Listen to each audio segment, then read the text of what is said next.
1970-കളിലാണ് എറണാകുളം ജില്ലയിലെ എടക്കാട്ടുവയൽ പഞ്ചായത്തിൽ ആദ്യമായി കുടിയൊഴിപ്പിക്കൽ ഭീഷണി ഉയർന്നത്. കൊച്ചി അന്താരാഷ്ട്ര വിമാനത്താവളത്തിനായാണ് എടക്കാട്ടുവയൽ പഞ്ചായത്ത് പരിഗണിക്കപ്പെട്ടത്. എന്നാൽ അന്ന് ഒഴിഞ്ഞുപോയ ഭീഷണി വീണ്ടും എടക്കാട്ടുവയലിന്റെ തലയ്ക്കുമീതെ NADയുടെ രൂപത്തിലാണ് തിരിച്ചെത്തിയിരിക്കുന്നത്. നേവൽ ആർമറി ഡിപ്പോയ്ക്ക് വേണ്ടി സ്ഥലമെടുക്കാൻ എടക്കാട്ടുവയലിൽ അധികൃതർ രഹസ്യമായി അന്വേഷണത്തിനെത്തിയത് 2 ആഴ്ച മുൻപാണ്. ഉപഗ്രഹം വഴി ലഭിച്ച പ്രദേശത്തിന്റെ ഭൂപടവുമായിട്ടാണ് അധികൃതർ സ്ഥലത്തെത്തിയത്. എന്നാൽ ഇക്കാര്യം വളരെ പെട്ടെന്ന് തന്നെ ജനങ്ങൾ അറിഞ്ഞു.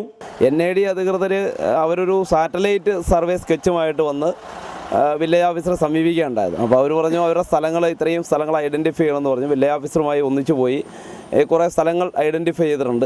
എടക്കാട്ടുവയൽ പഞ്ചായത്തിലെ 1000 ഏക്കർ ഭൂപ്രദേശമാണ് NAD അധികൃതർ പദ്ധതിക്കായി കണ്ടുവച്ചിരിക്കുന്നത്. പഞ്ചായത്തിലെ 13ാം വാർഡ് പൂർണ്ണമായും 14 വാർഡുകൾ ഭാഗികമായും ഉൾപ്പെടുന്നതാണ് പദ്ധതിക്കായി കണ്ടുവച്ചിരിക്കുന്ന പ്രദേശം.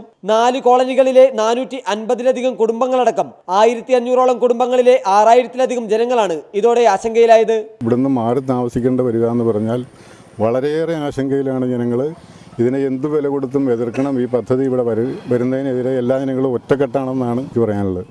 നെല്ല്, റബ്ബർ, പൈനാപ്പിൾ എന്നിവ കൂടുതലായി കൃഷി ചെയ്യുന്ന പ്രദേശമാണ് പദ്ധതിക്കായി അധികൃതർ കണ്ണുവച്ചിരിക്കുന്നത്. കർഷകരോ കർഷക തൊഴിലാളികളോ ആണ് പ്രദേശത്തെ ജനങ്ങളിൽ ഭൂരിഭാഗവും.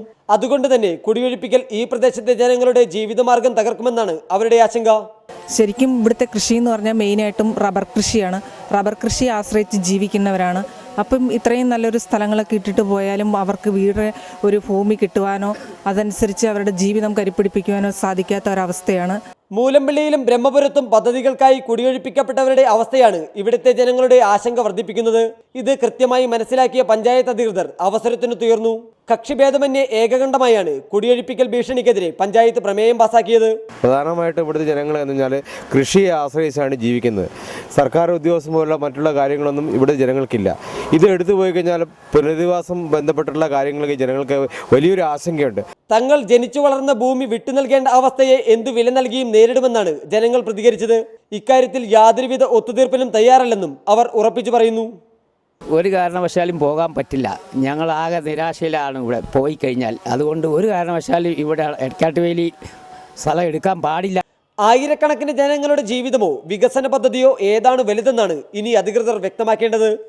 മൂലമ്പിള്ളിയിലും ബ്രഹ്മപുരത്തും കുടിയൊഴിപ്പിക്കപ്പെട്ടവരുടെ അനുഭവം അധികാരവർഗത്തിന്റെ കണ്ണു തുറപ്പിച്ചില്ല എന്നതിന്റെ ഉത്തമ ഉദാഹരണമാണ് എടക്കാട്ടുവയലിൽ നടന്ന NADയുടെ രഹസ്യ സർവേ.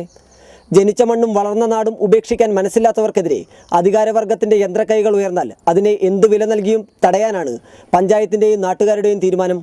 എടക്കാട്ടുവയലിൽ നിന്നും ക്യാമറാമാൻ ശ്യാമിനൊപ്പം വിമൽ മാരാർ, കേരള വിഷൻ.